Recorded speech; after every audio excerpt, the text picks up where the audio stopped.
فقی مسئلہ نمبر 42، کیا گائے کے گوشت میں بیماری ہے؟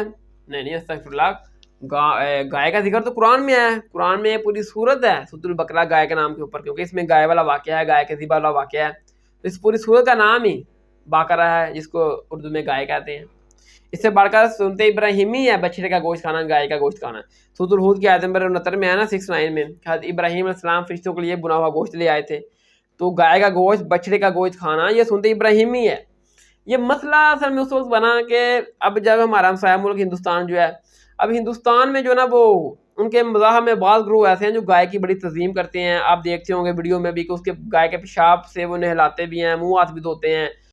پاپی حکم گو ماتا کا کوئی کوئی رکھوالا ہے، گووندا گوپالا، وہ گائے میں کی بڑی عزت کرتے ہیں۔ تو ان کے مذہب میں کچھ اس طرح کی چیزیں پائی جاتی ہیں کہ ان کے ہاں جو کرسچن ہیں وہ گائے کی بڑی سیوا کرتے تھے، گائے سے بڑی محبت کرتے تھے، تو اس اپنے مذہب کے لیڈر کو فالو کرتے ہوئے وہ بھی گائے کی بڑی تعظیم کرتے ہیں، عزت کرتے ہیں، ادب و احترام کرتے ہیں، اس کی بڑی تعظیم کرتے ہیں، ٹھیک ہے نا۔ تو وہ یعنی کہ جب ظاہر ہے ان کے مذہب میں گائے کی بڑی تعظیم ہے، ان کا جو لیڈر جس کو وہ مانتے ہیں کرسچن، وہ بھی گائے چراتا تھا اور بڑی اس کی نسبت سے ہی وہ بڑی تعظیم کرتے ہیں، تو ان کے سامنے جب گائے ذبح کی جائے تو وہ گائے ذبح کرنے کو حرام سمجھتے ہیں، گناہ سمجھتے ہیں، ٹھیک ہے، ظاہر ہے اس کی وہ بڑی تعظیم کرتے ہیں ہندو مذہب میں۔ تو پھر ہندوستان میں جب قربانی کے موقع پر مسلمان ظاہر گائے ذبح کرتے ہیں، انہوں نے گائے وغیرہ ذبح کرنے شروع کیے، تو ہندو جو ہے نا وہ مسلمانوں کے ساتھ ظلم و زیادتی کرتے تھے کہ ہمارے مذہب میں یہ ایک بڑا تعظیم کا یہ پہلو ہے، ہم اس کی بڑی تعظیم کرتے ہیں، ہمارے مذہب میں اس کو ذبح کرنا گناہ ہے، قتل کرنا گناہ ہے، اور آپ جو ہے نا وہ اس کو ذبح کرتے ہوئے قربان کے موقع پر، تو یہ پھر لڑائی جھگڑے والے ماحول گرم ہو گئے۔ تو پھر جو مسلمانوں کے جو علماء تھے انہوں نے ایک حکمت عملی کے تحت اس قسم کی ضعیف روایتیں بیان کرنی شروع کر دی کہ گائے کے گوشت میں بیماری ہے، وہ ہے سنن الکبریٰ البیہقی میں 19578 19578 کہ گائے کے گوشت میں بیماری ہے، دودھ میں شفا ہے اور گھی دعا ہے۔ تو یہ بالکل جعلی روایت ہے، اس کی کوئی اصل نہیں ہے، یہ ضعیف ہے۔ تو اصل مسئلہ یہ تھا کہ لڑائی جھگڑے سے بچنے کی وجہ سے علماء نے اس قسم کی ضعیف روایات بیان کرنی شروع کر دی۔ تو اب دیکھیں کہ قرآن میں سورۃ البقرہ میں گائے کا واقعہ آیا، وہ کس بنیاد پر آیا کہ حضرت موسیٰ علیہ السلام جب کوہ طور پر گئے اللہ تعالیٰ کے حضور، تو پیچھے سے سامری جادوگر نے نا حضرت موسیٰ علیہ السلام کے ماننے والے کو بہکا دیا اور ایک بچڑا بنایا، اور اس میں سے کوئی اس طرح کی آواز نکالتا تھا کہ لوگ جو ہے نا وہ بچڑے کو خدا ماننے لگے اور بچڑے کی بات انہوں نے کرنی شروع کر دی۔ جب حضرت موسیٰ علیہ السلام جو اب تشریف لائے، انہوں نے دیکھا کہ یہ لوگ بچڑے کو خدا مانتے اس کی بات کرتے ہیں، اللہ کا شریک ٹھہراتے ہیں، تو حضرت موسیٰ علیہ السلام نے پھر ان کو منع کیا، ٹھیک ہے، وہ ڈیٹیل واقعہ ملتا ہے پھر سورۃ البقرہ میں۔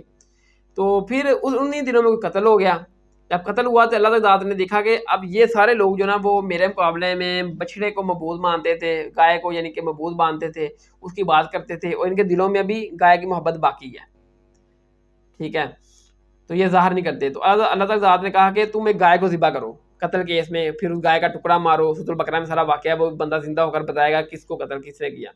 تو اللہ تعالیٰ نے کہا کہ کیونکہ ان کے دلوں میں گائے کی محبت ہے، تو اللہ تعالیٰ نے پھر کہا کہ گائے ذبح کرو۔ اب ان کا دل تو نہیں کرتا تھا گائے ذبح کرنے کو، کیونکہ وہ اس کو خدا مانتے تھے، اس کی بات کرتے تھے، ان کے دلوں میں اس کی تعظیم تھی۔ تو اللہ تعالیٰ نے یہ ان کے دلوں میں جو ایک تھا ان معبودی والا پہلو، اس کو ختم کرنے کے لیے کہا کہ گائے ہی ذبح کرنی ہے۔ ان کا دل نہیں کرتا تھا، پھر وہ کہتے تھے وہ کیسی ہونی چاہیے، رنگ کیسا ہو، جوان ہو، بڑی ہو، بیسیکلی ان کا دل نہیں کرتا تھا ذبح کرنے کو۔ تو اللہ تعالیٰ نے پھر بتاتے گئے کہ اس قسم کی گائے جوان ہو، ایسی ہو ایسی ہو، اور منو ان اللہ تعالیٰ نے وہی گائے بتائی جس کی وہ عبادت کیا کرتے تھے، اب اس کو ذبح کرو۔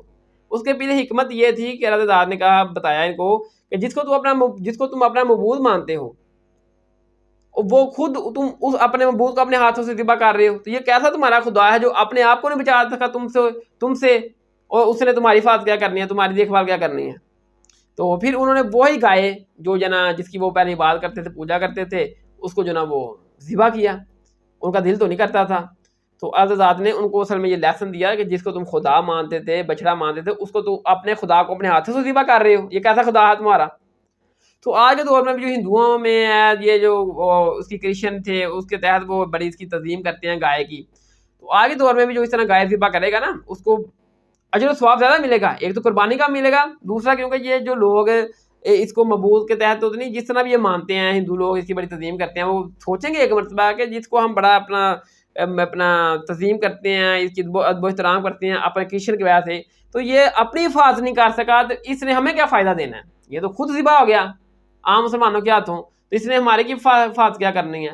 تو گائے ذبح ضرور کریں، بلکہ میں تو کہتا ہوں کہ گائے ذبح کرنے والے کو ڈبل ثواب ملے گا. ایک تو گائے ذبح کرنے کا ثواب ملے گا، اور دوسرا جو قرآن میں اللہ تعالی ذات نے ایک حکمت عملی کے تحت حکم دیا کہ گائے کو ہی ذبح کرو جس کی تمہارے دلوں میں محبت ہے، تم اس کی بات کرتے تھے. تو آگے دور میں جو گائے کی تنظیم کرتے ہیں وہ جو ہے نا وہ ان کے سامنے جب گائے ذبح کی جائے گی تو ایک تو قربانی کا ثواب ملے گا، اور ایک ان کے اندر یہ میسج آئے گا کہ یار جس کی ہم بڑی تنظیم کرتے ہیں، اس کو ہمارے جو کرسچن تھے، ہمارے جو لیڈر تھے جس کو ہم مانتے تھے، وہ ان سے بڑی عقیدت محبت کرتے تھے، تو یہ ہم سمجھتے ہیں اس کا قتل کرنا گناہ ہے یا اس کوئی آفت آ جائے گی، تو یہ مسلمان ہمارے سامنے ہر سال ذبح کرتے ہیں تو کچھ نہیں ہوتا مسلمانوں کو. تو ٹھیک ہے، تو بلکہ یہ ایک معبود کی شکل اختیار کر جاتا ہے، اور ایسے معبودوں کو ذبح کرنا یہ اللہ کی سنت ہے، ذبح کروانا اللہ کے تعالیٰ کی سنت ہے.